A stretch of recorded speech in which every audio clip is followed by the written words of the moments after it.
बोल news headquarter. अस्सलाम वालेकुम। बोल न्यूज हेडक्वार्टर्स में आपको कहेंगे खुश आमदीद। मैं हूँ राफे मिर्जा। मैं हूँ आपके साथ रमशा साजिद। हेडलाइंस आपने जानी, टॉप स्टोरीज में आज आप जान सकेंगे। महंगाई बम गिराने की तैयारी,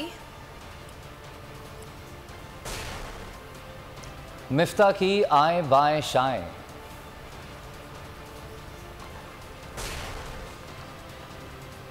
कप्तान खुद मैदान में, एक और इंतकामी कार्रवाई,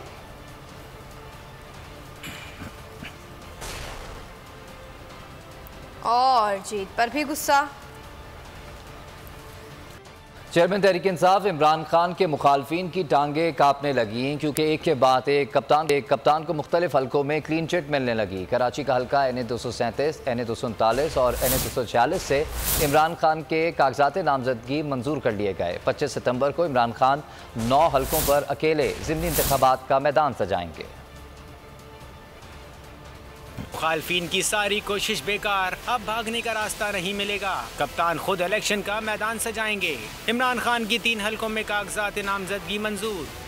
NA 237 मलीर, NA 239 कोरंगी और NA 246 लियारी के कागजात नामजदगी मंजूर। रिटर्निंग अफसरान ने PP उम्मीदवार के एतराज़ात मुस्तरद कर दिए। चेयरमैन PTI इमरान खान को क्लीन चिट दे दी। सिर्फ यही नहीं, 9 हल्कों में कप्तान होंगे बराजमान। ज़िमनी इंतखाबात का मैदान 25 सितंबर को सजेगा। इमरान खान एक बार फिर सादिक और अमीन साबित हुए हैं। फिर कहता हूं कि इमरान खान को हराना मुश्किल ही नहीं नामुमकिन है। साबिक गवर्नर सिंध इमरान इस्माइल की बोलियों से खुसूसी बातचीत का आज कराची से इमरान खान की फतह का आगाज हुआ। जितने भी एतराज़ उठाए गए हमने हर एक की रसीद दी। इमरान इस्माइल की बोल न्यूज़ की भी तारीफ, बोल न्यूज़ जिंदाबाद का नारा लगा दिया। कहा, जानता हूँ बोल न्यूज़ पर दबाव है लेकिन बोल न्यूज़ ज़बरदस्त काम कर रहा है। आज इंशाअल्लाह कराची से इमरान खान की फतह का आगाज़ हुआ है और हमने हर मार्च पे जितने उन्होंने एतराज़ उठाए एक एक चीज़ की रसीद, पर्ची, स्लिप, हर चीज़ दी। उस तरह नहीं नवाज शरीफ की तरह की ये मेरे अब्बा ने बनाया था, ये तो मेरे बेटे का है, तनख्वाह लेता हूँ लेकिन भूल गया बताना। एक एक चीज़ इमरान खान की हमने आज बताई है। हर जगह से इन्होंने पकड़ने की कोशिश की, किसी जगह पे इनको सब्सटैंशियल कोई चीज़ ऐसे नहीं मिली जिसको साबित कर सके। इमरान खान आज एक बार फिर सादिक और अमीन साबित हुए। मैं फिर कहता हूँ कि इमरान खान को हराना मुश्किल ही नहीं नामुमकिन। सर, बोल न्यूज़ के हवाले से क्या कहेंगे? जद्दोजहद में बोल न्यूज़ आप लोगों के साथ खड़ा हुआ है। बोल न्यूज़ बड़ा ज़बरदस्त इस वक्त काम कर रहा है, बहुत प्रेशर में है, मैं जानता हूँ। और बोल न्यूज़ उसकी टीम जिंदाबाद। और दूसरी जानिब PTI रहनुमा फवाद चौधरी कहते हैं कि इमरान खान ने कराची कागजात नामजदगी जमा कराए तो पीपल्स पार्टी की कापे टांग गई। उन्हें भागने का रास्ता नहीं मिल रहा। उन्होंने आसिफ अली जरदारी को इमरान खान का मुकाबला करने का चैलेंज भी दे दिया। कहा, हिम्मत है तो जरदारी साहब का इमरान खान के मुकाबले में कागजात नामजदगी जमा कराएं। जरदारी साहब इलेक्शन लड़ें तो सबको मालूम हो जाएगा कि कौन कितना मकबूल है।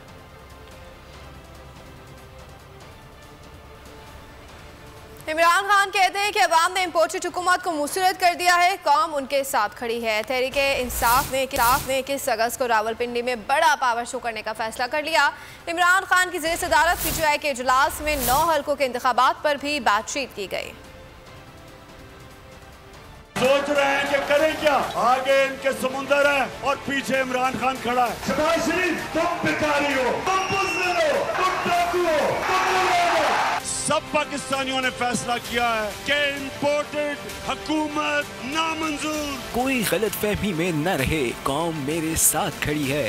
इम्पोर्टेड हुकूमत पाकिस्तानियों को किसी सूरत मंजूर नहीं, इमरान खान ने वाज़ेह कर दिया। चेयरमैन की जेर सदारत तहरीक इंसाफ का आला सतह इजलास हुआ। असद उमर, फवाद चौधरी समेत मरकजी क़यादत शरीक हुई। इजलास में मुल्क की सियासी सूरत हाल और हकीकी आज़ादी तहरीक के जारी मरहले पर गौर किया गया। फैसला हुआ कि 21 अगस्त को तहरीक इंसाफ रावलपिंडी में बड़ा पावर शो करेगी। PTI के इजलास में 9 हल्कों में ज़िमनी इंतखाबात पर भी बातचीत हुई। इंतखाबी मुहिम के मामला भी ज़ेर गौर आए। इमरान खान ने हॉकी स्टेडियम जलसे में मुल्क भर पावर शो करने का ऐलान किया था। 9 हल्कों में ज़िमनी इंतखाबात में इमरान खान खुद हिस्सा ले रहे हैं।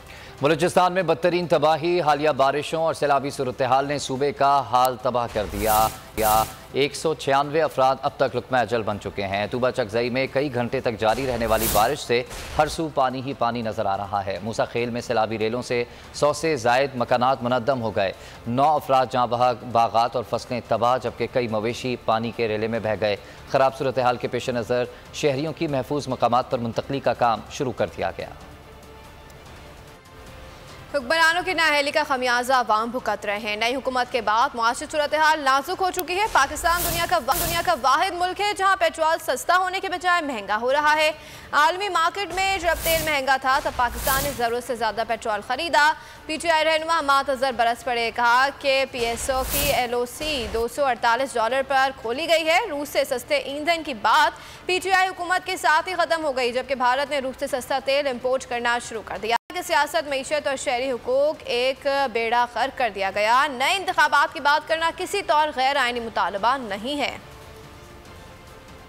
आपने बेड़ा गर्क कर दिया इस मुल्क की सियासत का, मईशत का और इस मुल्क में शहरी हकूक का। रात को एक ऐलान हुआ हमारी इस मुसल्लत हुकूमत की तरफ से कि पेट्रोल की कीमत में 6 रुपये इजाफा किया जाएगा और 1.5 माह से तकरीबन तेल की कीमतें जो हैं वो आलमी मंडी में कम है। जिस वक्त तेल की कीमतें सारी दुनिया में अपनी अरूज पे थीं तो पाकिस्तान में ज़रूरत से ज़्यादा तेल को इम्पोर्ट किया गया। 248 रुपये के ऊपर PSO की LCs और दूसरे बैंकों ने LCs जो है वो रिटायर की। आज आपका इंटरेस्ट रेट तारीख का बुलंद तरीन यानी शराय सूद, आपकी सनतें आज बंद हो रही हैं, बेरोज़गारी हो रही है। हम सस्ता तेल रूस से लाने के करीब कर, और हमारा जो हमसाया मुल्क है हिंदुस्तान, उसने तो रूस का सस्ता तेल मंगा के एक्सपोर्ट भी करना शुरू कर दिया। महंगाई का सैलाब आया पाकिस्तान में, जो भी और मजीद आना है। अगर बिजली आ रही हो तो जो अगस्त के महीने में आप बिजली कंज्यूम कर रहे हैं उस पर 10 रुपये इजाफी फ्यूल प्राइस एडजस्टमेंट लग के सितंबर के बिलों में आई कि कीमतें 200% बढ़ा दी गई और गैस है भी नहीं। ये आपकी जमहूरियत है और ये आपकी मईशत है। 3 गुना महंगाई, लोड शेडिंग, सारी दुनिया में सस्ता तेल लेकिन पाकिस्तान में महंगा तेल। अवाम को ये फैसला करने का मौका दें कि इस मुल्क की हुक्मरानी किसने है। खबरों में आगे देखिए, चारों तरफ तबाही,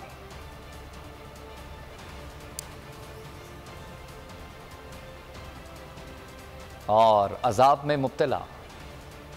PTI रहनुमा शीरी मिजारी ने पेट्रोलियम मसनूआत की कीमतों में इजाफे पर हुकूमत को आड़े हाथों ले लिया। कहा कि कौम पर एक और पेट्रोल बम से हमला किया गया। मरीम नवाज भी ड्रामे कर रही हैं। अगर तुम्हें इतनी ही आवाम की फिक्र है तो अपने वालिद को कहो पाकिस्तान आए और जेल काटे, भाई को हटाकर निज़ाम चलाकर दिखाए। ये सिर्फ नूरा कुश्ती कर रहे हैं, इनके झूठे दिलासों की कोई हैसियत नहीं। लेकिन कौम को आज एक और पेट्रोल बम मिल गया है और फिर वो रो रही है मरियम झूठी कि मैं तो इससे हम नहीं मानते और मेरा बाप डैडी नहीं मानता। तो भाई डैडी आए, जेल काटे, पाकिस्तान वापस आए, किसने रोका है? अपने भाई को हटाए, इम्पोर्टेड हुकूमत बन के जो बैठा हुआ है उसका भाई क्यों नहीं आ रहा? ये क्या नूरा कुश्ती कर रहे हैं? एक तरफ से पेट्रोल बम और दूसरी तरफ से झूठी मरियम कहती मैं तो ड्रीम ही करती हूँ। भाई तुम तो खुद कॉन्विक्ट हो, तुम्हारी बात की हैसियत क्या है? इस वास्ते खुदा के वास्ते जिन्होंने इम्पोर्टेड हुकूमत को सपोर्ट किया है, आप पाकिस्तान को किधर पहुंचा चुके हैं? किस तरह इलेक्शन कमीशन और चीफ इलेक्शन कमिश्नर सरासर बायस्ड प्रोसीडिंग्स कर रहा है, कानून के दायरे के बाहर कर रहा है। अब कल क्या हरकत की इस सिलसिले में ECP ने? हमारी पिटिशन पे हियरिंग थी, उन्होंने ऑन देयर ओन पोस्टपोन कर दी 1 महीना सितंबर के उस पर और कहा कि PTI वाले नॉन अटेंडेंस पे थे।